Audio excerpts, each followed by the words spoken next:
Muy buen día tengan todos ustedes. El tema del que les voy a hablar es cáncer testicular. Mi nombre es Guadalupe Pardo Alvarado. Como introducción, se dice que la incidencia global de los tumores malignos del testículo es muy baja, abarca de 1 a 2%. Sin embargo, es la que con más frecuencia afecta a varones jóvenes y desde mediados del siglo XX se ha incrementado de manera paulatina, sin una causa bien definida hasta el momento, debido a que 98% de los tumores malignos del testículo corresponden a neoplasias de células germinales. Hablando de epidemiología, se sabe que en México la incidencia del cáncer testicular durante el 2008 fue de 2.528 casos reportados y con una mortalidad en ese mismo año de 450 casos. En la mayor parte de los países, la incidencia de estos tumores se ha duplicado en las últimas 4 décadas. La distribución etaria del cáncer testicular es bimodal, siendo el primero y más importante pico de incidencia entre la tercera y cuarta década de la vida y después de los 80 años de edad. La etiología de este cáncer aún es desconocida, pero existen dos principales hipótesis. La primera se trata de un exceso de estrógenos que plantea que esta neoplasia se origina durante el periodo embrionario, cuando por exceso de estrógenos el desarrollo de la gónada es alterado y algunas células germinales se transforman en células premalignas, las cuales entran en un periodo de hibernación hasta la pubertad y cuando por estímulos hormonales y factores aún desconocidos se van a convertir en cáncer testicular. La segunda teoría habla de la nutrición infantil. Al igual, parte de la presencia de células premalignas formadas durante el periodo embrionario. Esta es debida a una dieta alta en calorías durante la infancia temprana, que completan su transformación maligna y lamentablemente ninguna de estas teorías ha sido probada de manera directa y su soporte depende de evidencia indirecta. Existen varios factores de riesgos para este tipo de cáncer. Desde que se reportó en el siglo XIX, la asociación entre criptorquidia, que significa testículo por arriba del anillo inguinal externo, y cáncer testicular es la más sólidamente establecida. Esta va a conllevar a un incremento de 2 a 17 veces el riesgo de cáncer testicular, aunque de manera global, solo el 10% de los pacientes con cáncer testicular tienen el antecedente de criptorquidia. Existe también una asociación familiar importante, con incremento del riesgo entre hermanos, padres de 2 a 12 veces e hijos de 4 veces. En el último de los factores, fuertemente asociado es la presencia de cáncer testicular contralateral, que va de 24 hasta 27 veces. Aunque la evidencia no es tan firme, otros factores que es probable que estén asociados son la infertilidad y la atrofia testicular. Hasta ahora, se han realizado múltiples estudios poblacionales en búsqueda de otros factores de riesgo para esta neoplasia. Sin embargo, los resultados en su mayor parte han sido conflictivos y no concluyentes.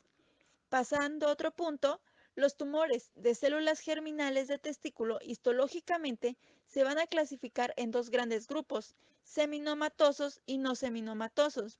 Los seminomatosos en un 60% se van a dividir en clásicos con un 82%, anaplásico 10% y espermático de 10%.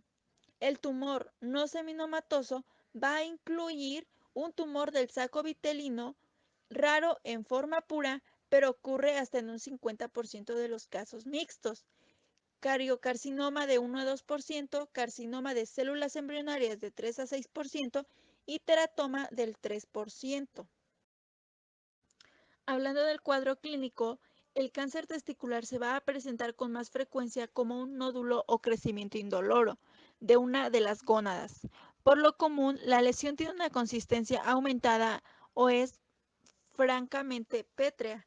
Por lo tanto, el aforismo de que una masa testicular sólida sea considerada cáncer testicular hasta demostrarse lo contrario es clínicamente útil.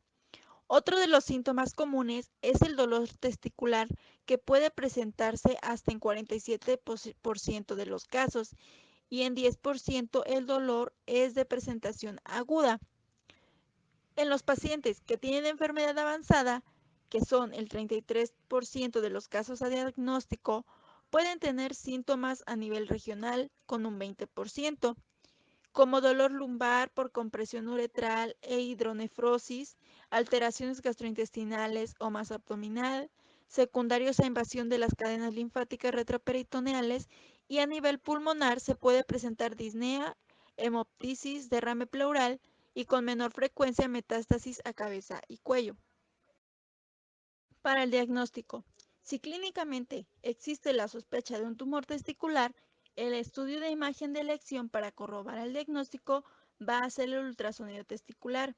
Este tiene una alta sensibilidad y especificidad superior a 95% para identificar y caracterizar lesiones intratesticulares con frecuencia malignas y para descartar extratesticulares, por lo común benignas. Además, puede detectar lesiones subclínicas en la gónada contralateral y por ultrasonido los tumores testiculares por lo general tienen un borde bien definido e hipoecogenicidad, aunque lesiones heterógenas o áreas quísticas sugieren una lesión de histología no seminomatosa.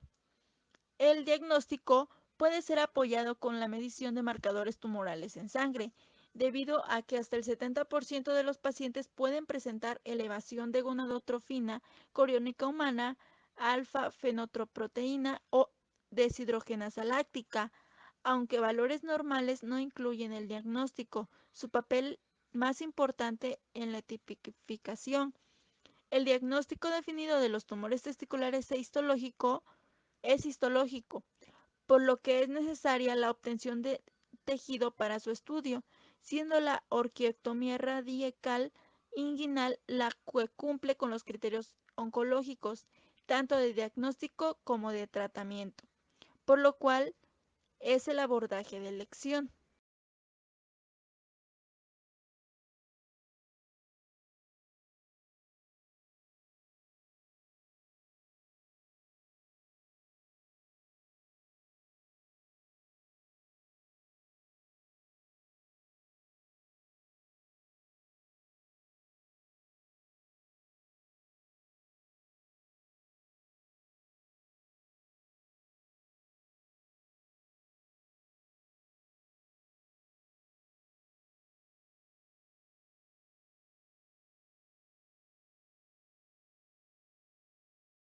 Como tratamiento inicial de las neoplasias de testículo es la orquiectomía radical.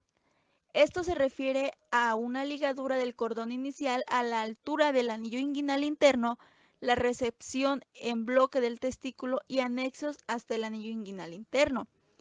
También por vía inguinal, esto se refiere que va a permitir control linfático temprano y sobre todo va a disminuir el riesgo de incidir sobre el tumor y por ende siembra tumoral del campo quirúrgico.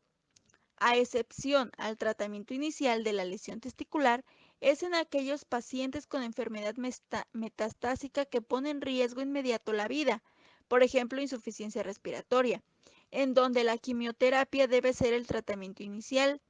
Posterior al tratamiento local, el paciente debe ser clasificado según la histología tumoral y de allí se puede, según las particularidades de cada caso, optar por vigilancia o tratamiento activo, ya sea quirúrgico, radio o quimioterapéutico. El tratamiento para tumores seminomatosos en etapa 1, que son el 75% de los pacientes, de manera inicial a estos pacientes se les puede ofrecer vigilancia. Sin embargo, esto va a depender de la disponibilidad de estudios de imagen, como una tomografía, y el apego del paciente. Si el paciente no puede ser vigilado, se puede utilizar un ciclo de quimioterapia, carboplatino o radioterapia adyuvante, 20 GY, campos paraórticos. La linfadectomía retroperitoneal tiene un índice más alto de recurrencia, por lo que no se recomienda. Para la etapa 2AB, el tratamiento estándar para estos pacientes es la radioterapia. El tratamiento alternativo es quimioterapia, sin embargo, está asociada a mayor toxicidad aguda, aunque menor riesgo de neoplasias secundarias. Y para la etapa 2C3, en enfermedad avanzada, el tratamiento de elección va a ser la quimioterapia con BEP por 3 ciclos en paciente de buen pronóstico y 4 ciclos en los de pronóstico intermedio. Si después de 6 semanas existen masas mayores a 3 centímetros, se debe considerar evaluar al paciente con tomografía por emisión de pisotrones.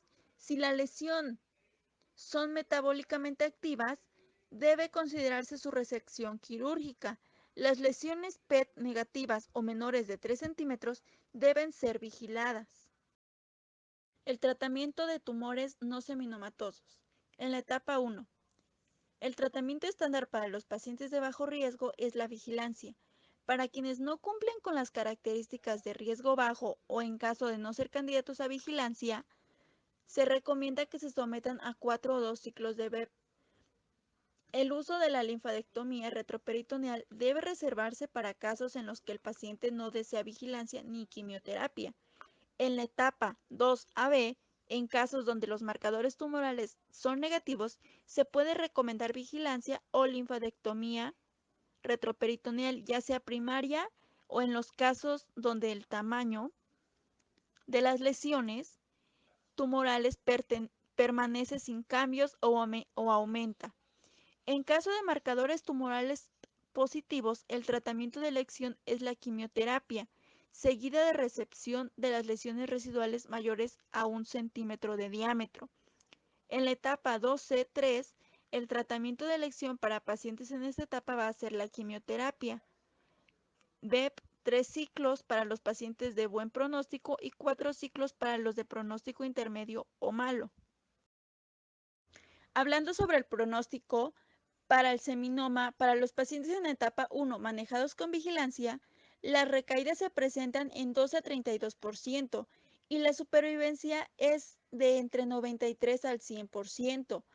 En posradioterapia, la recurrencia ocurre entre 1 a 5% con supervivencia entre 99 a 100%.